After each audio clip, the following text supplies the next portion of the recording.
And what's up, everybody? Welcome back to the channel. It is your boy Cheap Ludes coming back with another video. I told you guys I would drop another one of these top 10s today, but you guys never listen to me. The audacity.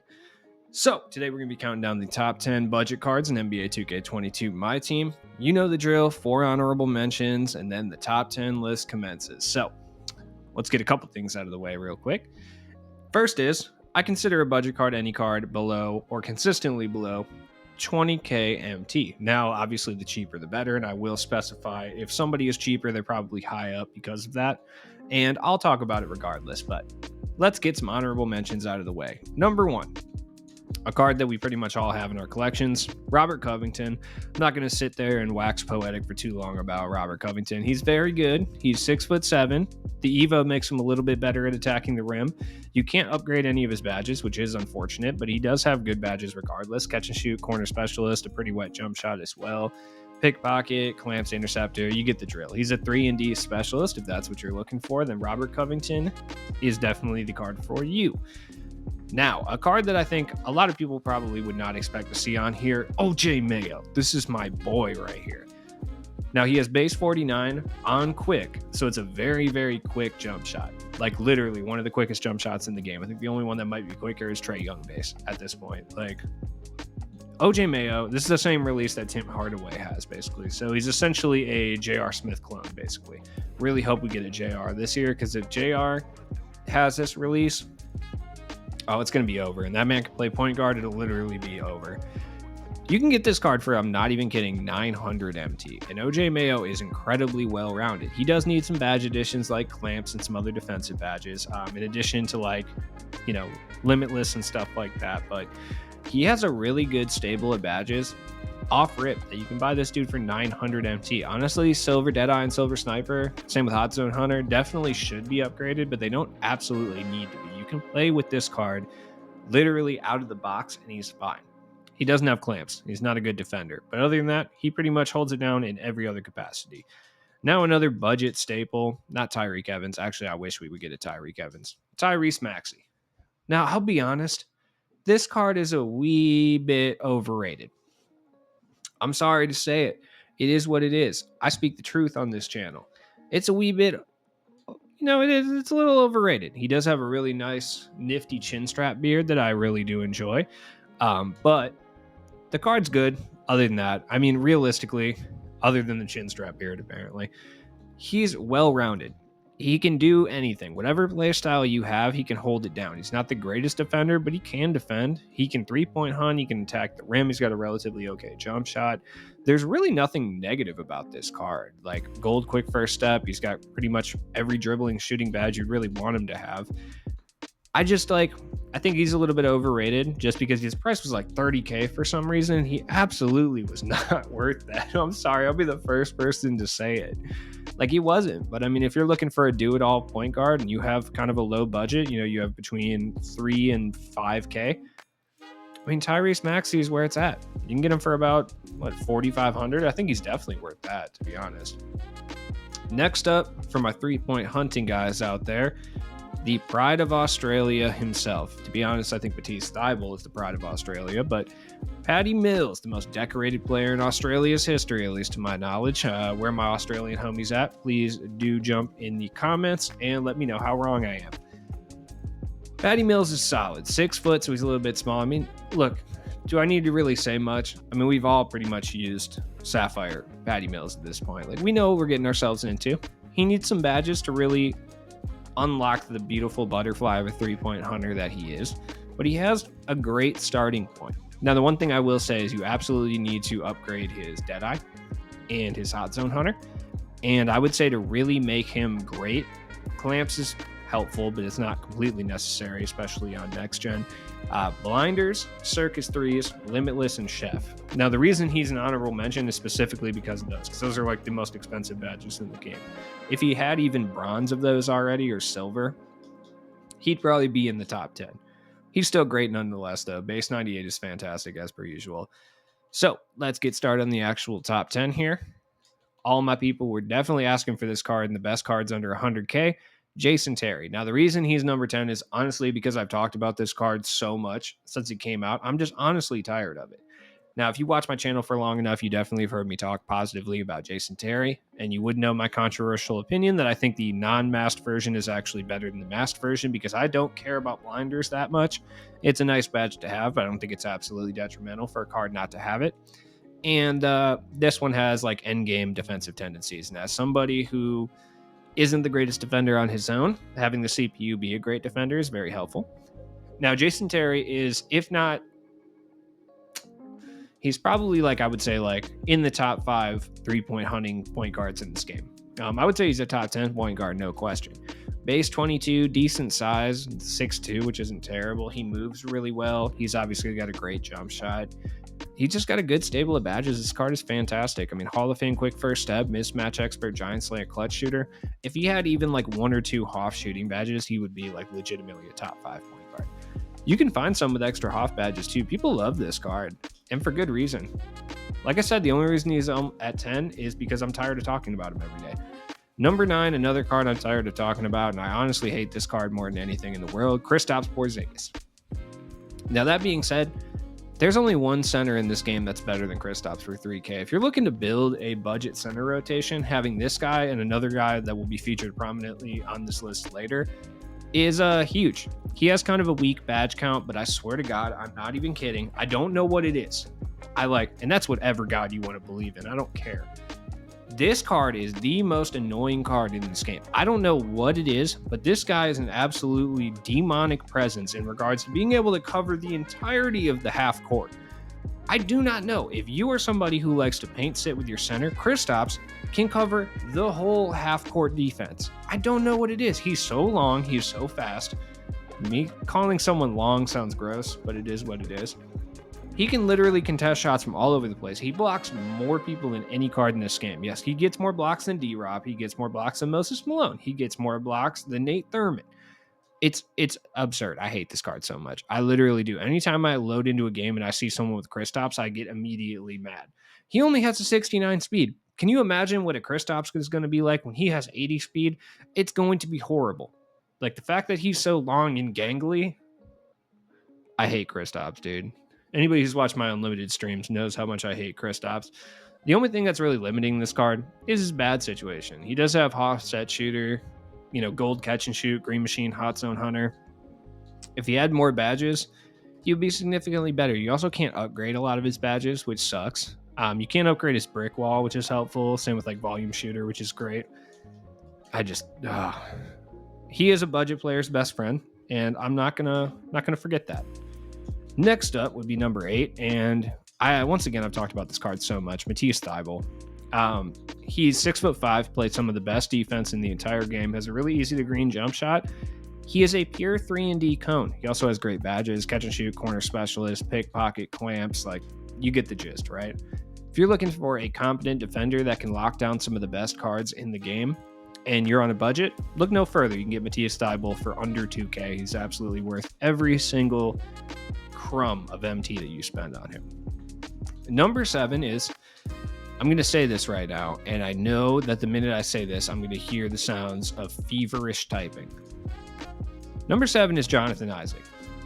And he is, in my opinion, one of the most overrated cards in the game. Now, that being said, I like this card a lot. Okay, the reason I call him one of the most overrated cards in the game because people will swear up and down that he is as good or better than Pink Diamond Giannis. Now, I think he is incredible, and having a budget card this great is awesome, but I'm not going to go off the wagon here and start proclaiming him to be the savior of the budget player. He's good. He's 6'11". He can shoot. I love this card. I really do like him so much. 27 gold badges, 4 silvers. His gold badges being great. Just, I think people get a little too carried away when it comes to budget cards sometimes. Because I understand, because as somebody who doesn't like have the greatest team in the world, when we get a budget card that can really hold down some of the better cards in the game, it's really nice. But yeah, Jonathan Isaac is like 900 MT to 1,000, and he's worth every single penny. And also, like, if we have to do anything in relation to Sapphire cards, yeah, you're going to need this card because he'll be on every single roster. Now, number 6 is a card whose name I often mispronounce, and that is Mikal Bridges. I often say Michael. Okay, excuse me. All right, my bad. He is a great card. You can get him for around 4,000 MT. Hoff Interceptor is actually huge on him. He's 6'6", great stable of badges. He's a pure 3-and-D cone. He can attack the rim a little bit. He dunks really well. I don't know. He gets a lot of contact dunks for some reason. I don't understand what that is. Like, his stats and badges don't really like lead you to believe that's going to happen, but he booms on people. Only a 79 ball handle, but 88 pass IQ for some reason. I wish that actually did something. 94 steal, 90 perimeter defense, decent tendencies. Like I said, a great badge count. I would say he's the best defender on this list, if not for two guys that are at the top of this list, who I'm sure you can guess as to who those guys would be. Number 5, another guy whose name I literally never say correctly, Dejounte Murray. Look, I think it's one of those things where I know how to say it, but because so many people jump in my comments and they're like, you're mispronouncing his name, I like get in my own head before I say it, and I end up saying it wrong. Now, Mystic Murray, I'm not even going to try to say his first name, I just got myself twisted up again, is the most complete and best point guard that you can buy for around 5,000 MT. 6'4", so he's got size. He plays great defense. He gets a lot of steals. I would say his only real weakness is I'm not a huge fan of his jump shot, but it's still very good. That's just a personal gripe. 80 driving dunk, which I feel like is disrespectful. It should be at least an 85. 92 ball handle, like 82 steal, 89 perimeter defense. That doesn't sound like it's very good because you look at John Morant, he's got 85, but no. Murray is straight nasty in every aspect. If you're a budget baller and you need a point guard, this is your guy right here. I would recommend upgrading his clamps to gold if you can, but I mean, if it's going to cost you like 10 G's, it's probably not worth it, but something to think about. Plus, you can find some with badge upgrades too, especially if you grab the Moments one, which I personally think the Mystic one's a little bit better because he has Hoff Floor General, which, you know, the extra +1 helps. Number 4, one of my favorite cards in the game, legitimately. My boy Wang ZZ. Look at him. He looks so unassuming. He looks so cuddly. He looks so nice. Like, he looks like your neighbor that would bring your paper up to your door. But no, this man is a killer. All right. 7 foot tall, 255. Just a mountain. He is an absolute mountain of a man with a Jim Halpert haircut. It doesn't matter. Catch and shoot, corner specialist on gold, box, rebound chaser, great stable of big man defensive badges. He's only got silver rim protector, which I would recommend upgrading. Same with interceptor and intimidator if you can. Giving him gold limitless spot up will make him literally unguardable at certain points. Other than that, you don't really need to give him any badges. I would say, if you can, Fade Ace, if you're on next gen, is very, very helpful. In addition to Clutch Shooter and Deadeye, you're trying to make him OP. I'll make him OP. Limitless Takeoff. That'll make him OP. Imagine a 7 foot 255 man flying from the free throw line. You don't want to see that. 89 3-point shot with a relatively good release. I can't remember what the exact release is, but 75 standing dunk, which is fantastic, to be honest. For somebody driving dunk, which is great for somebody of his size. 69 ball handle, which is better than Moses Malone. So, I mean, it could be a lot worse, I suppose. Only an 84 interior defense, but he's like, look how big he is. It doesn't matter. He has base 28, same as Rafe LaFrance. He's essentially significantly better Rafe LaFrance. He's so good. I cannot. Oh, it's actually ZZ Wang, not Wang ZZ. It's just, I never can get names right. I swear I'm so bad at names. Number 3 is a card that featured prevalently on the best cards under 100K list that I did earlier. Definitely go check that out if you haven't. John Stockton. You can get this card. He's a little bit more expensive, around 17K. I think he legitimately gets more steals than John Wall. Like, I'm not even kidding, especially on next gen. Like, he has Hall of Fame Dimer, Pickpocket Clamps, and Floor General. The only card that might get more steals than John Stockton is Gary Payton, and he's better at playing the lanes, but John Stockton is way better at just straight ripping the ball out of people's hands. He does it all the time. You know how many John Morants I've taken to the cleaners with John Wall at this point? Or with John Stockton. Like, my man steals the ball, which is crazy. I mean, look at him. He doesn't look you should be fearful of this guy at all. It doesn't look like it. Also, like, he's about to explode out of his Air Monarch right there at the bottom. But John Stockton is incredible. Pretty easy to green jump shot as well. I like it, but I think that comes from using John Stockton for a long period of time last year. the same jump shot, and it feels basically the same. It's a little bit slower on next gen, but I like it a lot. The only thing I would say is he feels very sluggish while trying to dribble. So if you're someone who likes to dribble a lot with your point guard, I would probably stay away from John Stockton. I keep wanting to say John Wall for some reason. I love John Wall. I don't know. But if you're someone who likes a more traditional point guard or can handle a more traditional point guard, John Stockton's great. Number 2, one of my favorite cards in the game right now. I mean, it's Eddie Jones. I haven't bought Eddie Jones yet because I've been playing with him in draft and just really enjoying him. But I think I will buy him for $13,000. Like, that's actually a good price. Yeah, I'll pick him up for $13K. I don't care. And we're probably going to get super packs. I'll wait. So that is another thing. I forgot to mention it in my 100K video. Shout out to everybody who jumped in the comments and said it. There are more super packs coming this week, so these guys will likely drop in price a little bit more. But Eddie Jones is fantastic. If you're looking for a 2 guard and you're on a budget and you want someone who can play with like a fervor only matched by high tier cards, Eddie Jones, 6'6", great jump shot, 93-point shot. He can handle the ball. He can play defense. He can steal the ball. He can play lanes. He can do a little bit of everything. I'm not going to go into too much detail here, but he's just great in general. Now, as far as badges you'd want to upgrade for him, he even has gold limitless takeoff. What more do you need? Set shooter absolutely is something I should recommend giving him. Ankle braces, I wish he could get range. It's unfortunate that he can't. I don't believe he can. Let me double check DV real quick. Yeah, he can't get limitless spot up or chef. That's like the only thing he can't get, which sucks, which is what puts the number 1 guy ahead of him.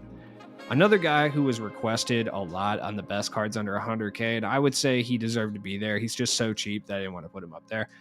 And plus, you want to watch this video, Markis Smart. He's absolutely being price fixed at $94.50, but this card is ridiculous. Do you know someone qualified using a juiced up Markis Smart yesterday? There's a reason for that.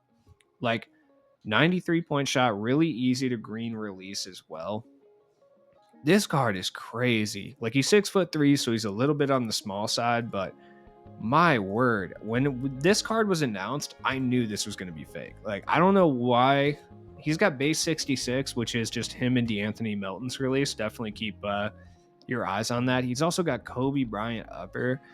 This card is ridiculous. You can give him every badge in the game, and right out of the box, he comes with just an incredibly good crew of badges. Gold Chef, Gold Circus, quick first step, sniper, hot zone hunter, ankle braces, every defensive badge. Only silver glue hands, which I recommend giving him gold at least.